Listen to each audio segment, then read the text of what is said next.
What up, y'all? Gold Mountain right here. Right now I'm at Ramen Kureha in Hong Kong, where it all started before I got to go to the Tokyo Game Show. Now, this is a retrospective episode of just, things that happened, thoughts, behind the scenes and whatnot. So please enjoy. So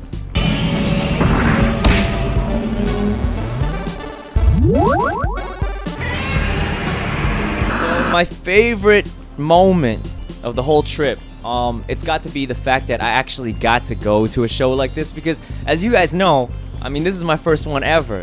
And it's kind of interesting because I heard a lot of people kind of being downers about it. They were like, oh, this year's Tokyo Game Show is not that good. No, blah, blah, blah, blah. Just all this kind of negative press. And I'm thinking like, yo, guys, STFU. How many people get a chance to do these things? I'm sure you guys at home really want to go.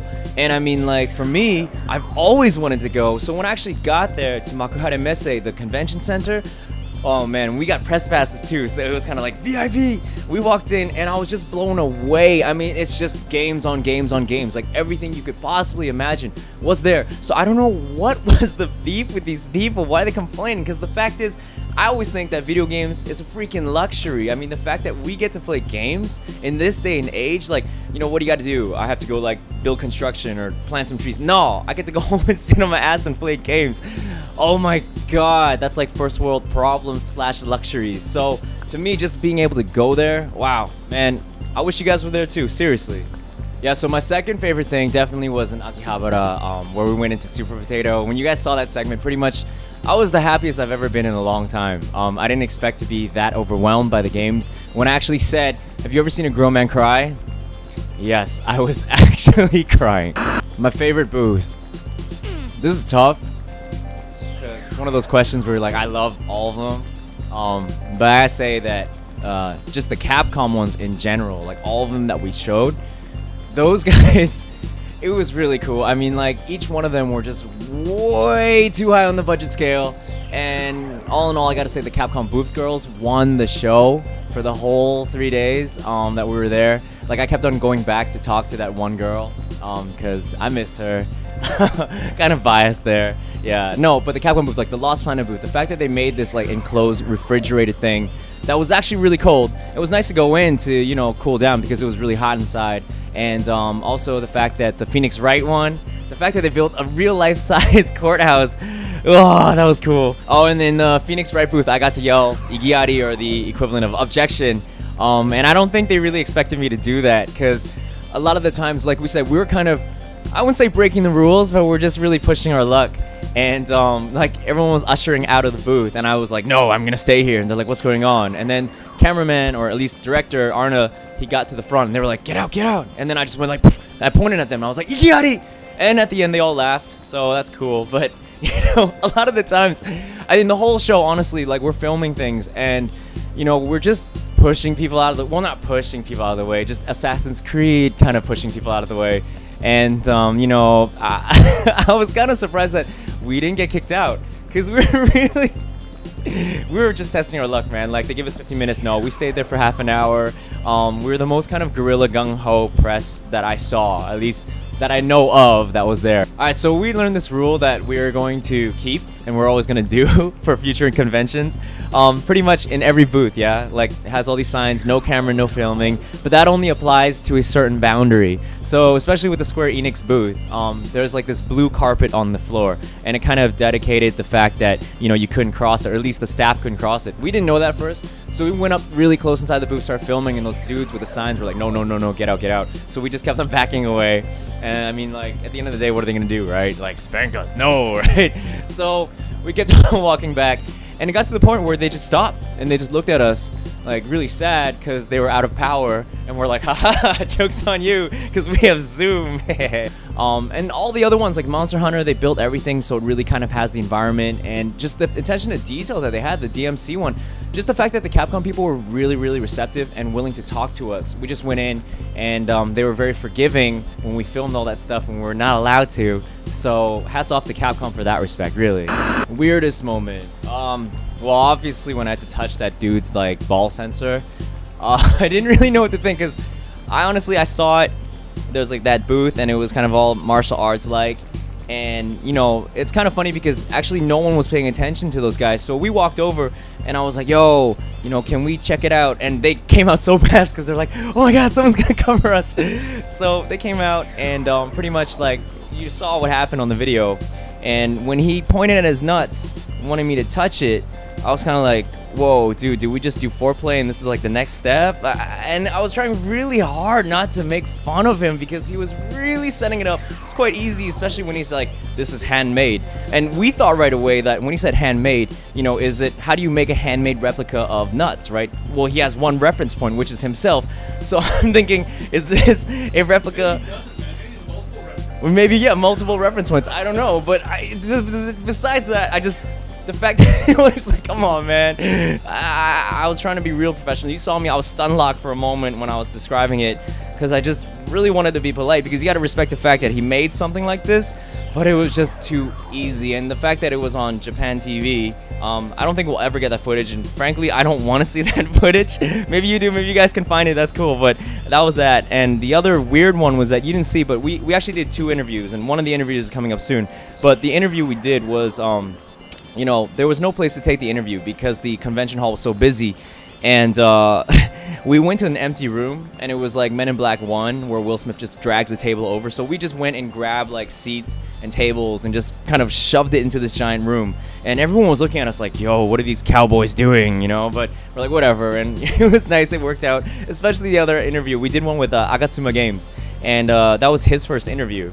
And he was like, what are these guys doing? They really didn't know what to expect, but it was a good impression apparently from what I heard. He was like, this is great. So we prepared him for a good interview. Another weird one. Wow, there's so many weird things, like getting on the train, and they're kicking us off. There's one moment where it was we went to the TGS pre-party, and we're kind of tipsy, just drinking with the dudes. And very soon we're going home. And the thing is, we live quite far away from where it was because in Japan, though it's convenient, it does take time for the train. Like you actually have to ride the train for like an hour sometimes to where you want to go. And we really don't know where we're going, so we got lost. And we finally found our bearings, and we got to a place, and we're halfway near home, and then the train just shut down, like it just stopped. And then these 2 conductors with smiley faces, of course, they ran to us, hands like this, and they're like, no more service, no more service. And I'm like, what? No service? Like, no. And then we're like, how about, we're living in Chiba. They're like, how about Chiba? Like, no Chiba. I'm like, what? No Chiba. And they're like, I'm like, taxi? No taxi. What's going on? So they're just doing this the whole time. They're running at us with a smile. You can just imagine. We're just like, dude, I don't know where I am. So we got out, and we got in a cab. We found a cab. And oh man, like I totally forgot how expensive Japanese cabs were because for what it was only like a 15-minute or 10-minute cab ride, and it cost us about like $100 US, $800 Hong Kong. And we're just like, Tokyo Transportation, you owned us. And so every day afterwards, we were keeping a score, like if we did well. So the score stands at being like 2 to 5. 5 being the times we actually won. 2 being the times we were completely owned by the JR. Man, next time I go back, I'm seriously going to take revenge on that. Alright, if you guys are interested, the process of filming our TGS experience was, it was a lot of fun. It was a 2-man team. And, it wasn't daunting because, I have a very experienced director. He's done a lot. But at the same time, yes. But it was very much tiring because it was a 2-man team pretty much every day. Like we filmed so much footage, and like a lot of it was usable, and it was just after we finished with it, we went back to the hotel, we were picking the good takes, and then we just kind of edited things together. But it was just this every single day because we were trying to get it up every single day, like a new episode. We didn't know that Japanese internet would actually be a big hindrance to us, henceforth like the kind of lateness, but that's okay because it came out kind of every other day. But at the end of it, we all lost like 10 pounds, I think. And I'm back in Hong Kong. We've actually rested for a good week and a half, just freaking out on video games and food, because the irony is that we went to TGS, and as though we got to play games and everything, we didn't really get to sit down and play games. Like I, for one, right now, I've just been playing Borderlands 2 like crazy and Tokyo Jungle just to really catch up and unlock all the animals. But aside from that, like I had a lot of fun because I learned for the first time how to really work with a camera in terms of lenses, because we use a bunch of different lenses. Actually, one of the lenses we used, which made everything look really cool, was it's this Russian lens that they use for skateboarders, I think. That's how we got the Super Potato shots to be so kind of just look so wide. It looks beautiful, I think, honestly. And not patting myself on the back here. I have nothing to do with it. I just hold the mic and yap all the time. But aside from that, like, it was just fun to be on the spot, to just go up and guerrilla style it. And, you know, everyone was very receptive. As long as you just said hello, you know, people were very nice. And people were very, very cool. I mean, I hope to get to do this again very soon, and I hope to cause more havoc, actually. Now that I've kind of tested the waters, and I have a little more confidence as to what trouble I can make. Alright, so the final shot, where I take a traditional Japanese bath. And when I watched the footage again, I was like, wait, this is not traditional. I hope I don't offend anybody. But at the end of the day, like, actually, the director, he was kind of like, oh, how are we going to end this? And I'm like, I don't know. And then he pops me an email. He's like, hey, I have a great idea for you. So, like, at the end of the thing, we'll just do this one shot, and then you just jump in the bath fully clothed. And he thought he was going to have to convince me. But I was like, well, yeah, I kind of stink after wearing the same clothes for the last 3 days. So why not? And, you know, it was a nice way to end it. And it was just kind of keep you guys guessing, because we crazy like that. There's one thing, aside from everything that I've just said, that I really want to say.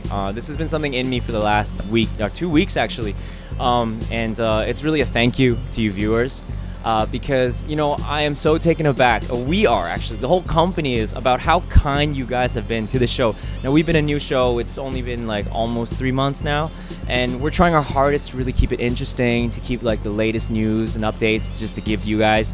And, you know, the fact that, you know, when I made the error about Team Ninja and Ninja Theory, whoa, see, when I said that and I saw the footage when we got home, I was like, oh crap, like, people on YouTube are gonna kill me, you know, because you guys know what you're talking about.